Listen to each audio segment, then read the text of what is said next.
hace poco el Senado de la República con autoridades estadounidenses, con autoridades mexicanas. Se habla de cerca de 3.5 millones de menores que se encuentran actualmente en condición de explotación laboral infantil, principalmente en trabajos del campo, cultivos de café, berenjena, melón, cebolla, ejote, caña, criando ganado, por supuesto, y lamentablemente también está aquí la pornografía infantil. Pero ¿qué se está haciendo? ¿Se está haciendo lo suficiente para frenar este fenómeno que, por cierto, hay que decirlo, incrementó con la pandemia? Y para hablar de ello me da muchísimo gusto darle la bienvenida esta tarde a Miguel Ramírez Andy, él es coordinador de incidencia política sobre temas de trabajo infantil en Save the Children. Miguel, ¿cómo estás? Me da gusto saludarte de nueva cuenta. Jimena, buenas tardes. Muy bien, gracias. ¿Tú qué tal? Gracias por este espacio. Hoy platicábamos ahorita de la situación actual en cuanto a la explotación laboral infantil.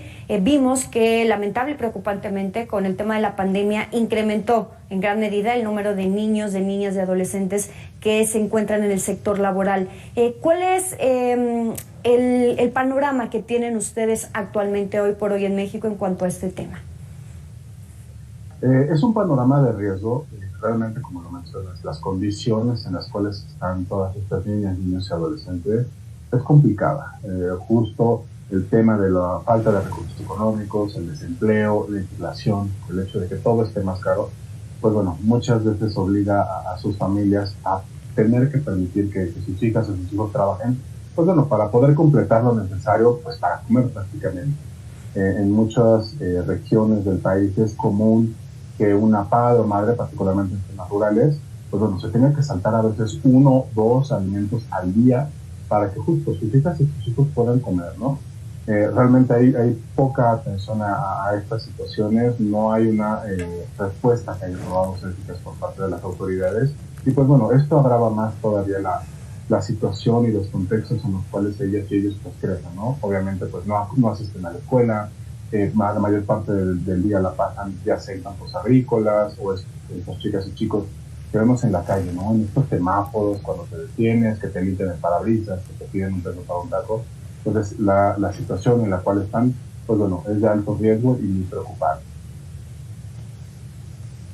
Miguel, ¿qué es lo que tendrían que hacer las autoridades? Escuchamos muchas veces, principalmente las locales en los municipios de los estados, el DIF, que va y que acoge a estos pequeños que se encuentran en las esquinas, en las calles, y su justificación después es decir, pues es que ellos quisieron regresar. Yo no creo que un niño quiera estar trabajando, cuando un niño tendría que estar jugando o estudiando.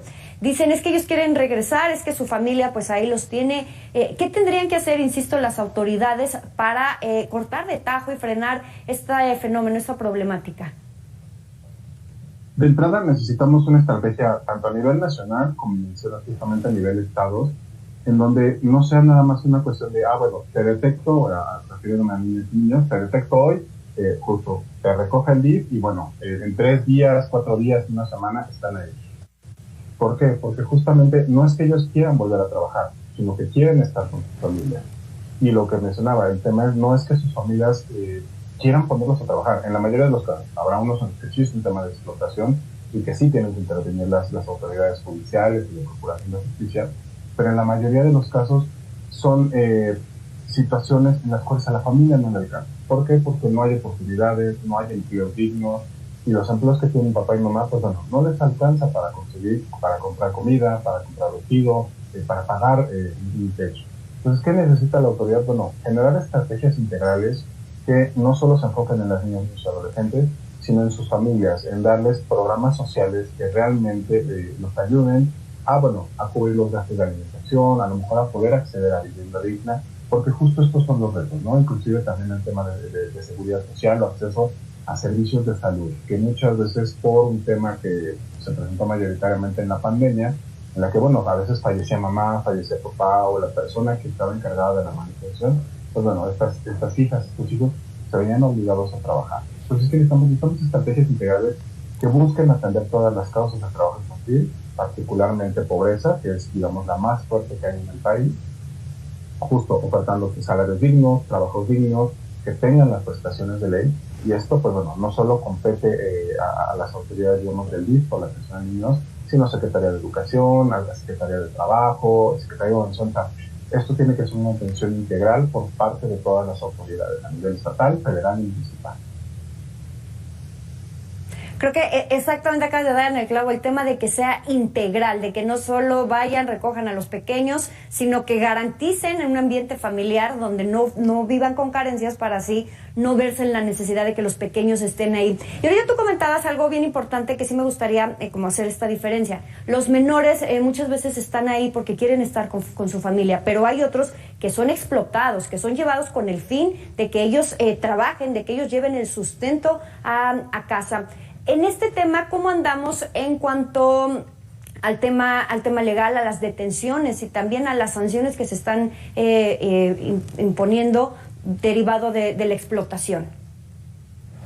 Fíjate que hay un gran reto ahí, porque la mayoría de estas niñas que sí en efecto son víctimas pues prácticamente de la delincuencia organizada, son quienes los obligan a trabajar en temas de mendicidad forzada o a veces como halcones, prácticamente en la de reclutamiento forzoso, pues bueno, no se visibilizan porque justo como no están en un aspecto, digamos, en un trabajo legal, porque obviamente no lo es, está muy limitado, porque no hay una coordinación entre las autoridades y normalmente quien llega a buscar o a brindarles atención, normalmente es el DIF, ya sea estatal o federal, o a veces PINA, y no necesariamente hay involucramiento por parte de las autoridades de Procuración de Justicia, sí, las fiscalías de los estados, la Fiscalía General de la República. Entonces, ¿qué sucede? Que justo lo que mencionabas, entran un par de días a una casa hogar y eventualmente vuelven a las calles, vuelven a caer en estos círculos donde el crimen organizado, pues bueno, los está explotando para hacerse de estos recursos, para obtener dinero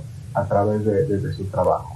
Entonces, también necesitamos que las fiscalías generales de justicia y de la República pongan el ojo en estas organizaciones del crimen para poder identificar en qué momento se acercan a los niños. Como mencionaban en el reportaje, muchas veces también es a través de los videojuegos o de las salidas de las escuelas, en las cuales, pues bueno, esta cultura en donde se enaltece el crimen organizado, se vende como un medio de vida, pues digamos, a desear, también influye mucho en su percepción. Y también el hecho de que no tienen las oportunidades de voltear a otro lado y conseguir una mejor atención, una vez conseguir un empleo, o simple y sencillamente que su familia pueda protegerlos, como es debido, pues porque todo el día tienen que estar trabajando y no hay quien esté con ellos. ¿Se tiene mapeado a nivel nacional cuáles son los estados o cuáles son las regiones del país que presentan mayor incidencia si hablamos de explotación laboral infantil? Sí, lo tenemos particularmente Veracruz, es uno de los más fuertes, Oaxaca, Chiapas y Puebla también son estados que tienen mayor presencia de trabajo forzoso, y dentro de esta línea tenemos estados que tienen una alta presencia de trabajo forzoso con fines sexuales, que serían, digamos, Tijuana, Sinaloa, por el sureste del país tenemos a Yucatán, Quintana Roo, que justo son lugares turísticos en donde se obliga o se captan niños y niños para prestar servicios sexuales a personas que vienen de otros países justo con este fin de turismo sexual. Inclusive lo llegan tienen el descaro de venderlo como un paquete, prácticamente, así como tú compras para tus vacaciones un todo incluido, ellos también lo hacen, obviamente pues, a través de canales como la Deep Web o de personas que se dedican a este tema de la delincuencia organizada, y que explotan a estas niñas y lo venden como si fuera pues un plus en un viaje vacacional. Entonces también necesitamos que las autoridades se involucren y detecten estas redes, que no mayoritariamente es a través de medios digitales.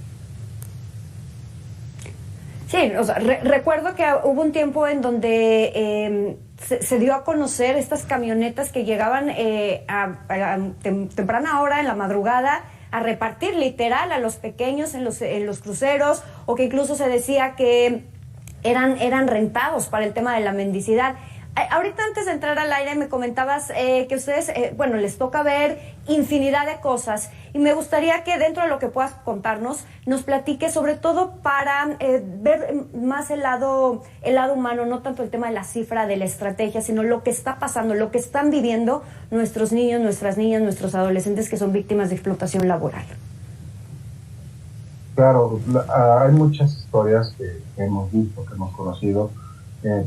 Una, por ejemplo, de ellas era de un niño de 8 años obviamente por temas de privacidad no puedo mencionar, no quiero mencionar su nombre en correcto, que justamente su papá había fallecido durante la pandemia. Él vive en el sureste mexicano y se dedicaban al campo. Fallece su papá, pues ya no hay quien se dedique a trabajar en el campo. Su mamá obviamente se dedicaba mayoritariamente a las labores del hogar, a cuidarlos a él y a sus hermanitos. Tenía 2 hermanitos más pequeños, él tenía en ese entonces 6 años, sus hermanitos eran de 4 y de 3 años. ¿Qué es lo que sucedió? Que en algún momento al poblado arribaron organizaciones de crimen, grupos de la delincuencia organizada, y que les ofrecieron a estos niños vigilar los plantillos y los sembradíos y pues bueno, estar al pendiente en caso de que se mostraran autoridades.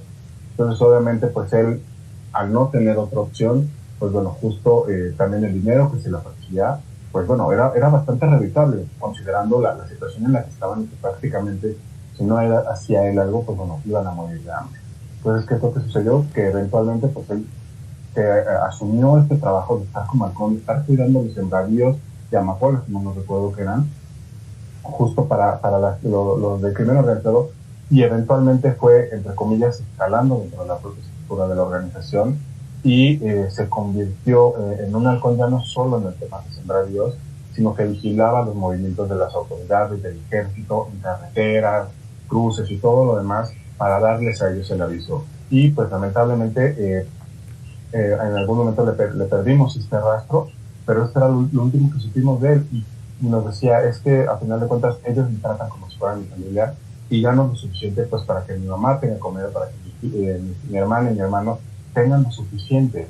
Entonces esta es la realidad que viven todos los días, el no tener oportunidades, el sumarse a estos grupos o morir de hambre, porque esa es la realidad, mueren de hambre, porque no tienen que comer, porque no tienen que vestir, y pues bueno, para ellos se convierte en una oportunidad real de no ser un número más.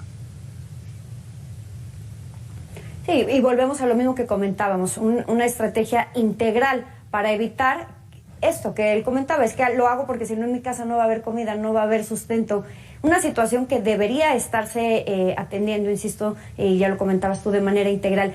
Antes de despedirnos, Miguel, quisiera tocar un tema también contigo que me parece importante. En muchas ocasiones con un tema pues más como de inculcar el tema del trabajo, más educativo, padres de familia pues llevan a sus pequeños a trabajar. ¿En dónde se rompe o dónde es esta delgada línea entre hablar de trabajo forzado, de explotación infantil, y de un tema pues más insisto, más educativo, para que vayan conociendo pues el ambiente laboral? Es muy sencillo, desde SAFE lo manejamos como trabajo infantil o actividades formativas. Toda actividad que no implique un riesgo para la salud o integridad de los niños, de las niñas y niños, y que les ayude a adquirir habilidades que en un futuro les pueden apoyar o servir, ser útiles en su vida, se considera una actividad formativa. A lo mejor sí que trabajen en un negocio local, siempre y cuando no manejen, digamos, herramientas consoportantes, químicos, o que estén expuestos a maquinaria, pues digamos, hidráulica, eléctrica, o que esté en altas temperaturas, pues bueno, siempre que no se exponga, el artículo 176 de la Ley Federal del Trabajo es muy claro en cuanto a las actividades que no pueden realizar y que en caso de realizarlas se considera trabajo infantil. Entonces lo podríamos englobar en cualquier actividad que no ponga en riesgo ciertos derechos, integridad, su salud, su derecho a estudiar, su derecho a descansar, a divertirse. Que sea, digamos, un par de horas por la tarde, después de la escuela, después de hacer la tarea o después de comer. Se consideran actividades formativas, inclusive los temas de las actividades dentro de casa, de los quehaceres domésticos, obviamente adecuados a su edad. No es lo mismo que un niño de 6 o 8 años, cocine la comida para toda la familia, a que, por ejemplo, pues levante su cuarto, a lo mejor ayude a barrer la casa, etcétera, ¿no? Obviamente todo será de acuerdo o acorde a su edad, pero la idea es eso, que les dé estas habilidades y que no se ponga en riesgo de ninguna forma ni afecte su derecho a la educación principalmente. Miguel, muchísimas gracias por esta entrevista. Miguel Ramírez Andi, coordinador de incidencia política sobre temas de trabajo infantil en Save the Children. Muchísimas gracias por la entrevista. A ti, Jimena, excelente tarde. Bonita tarde. Vámonos a un corte comercial, es breve y regresamos.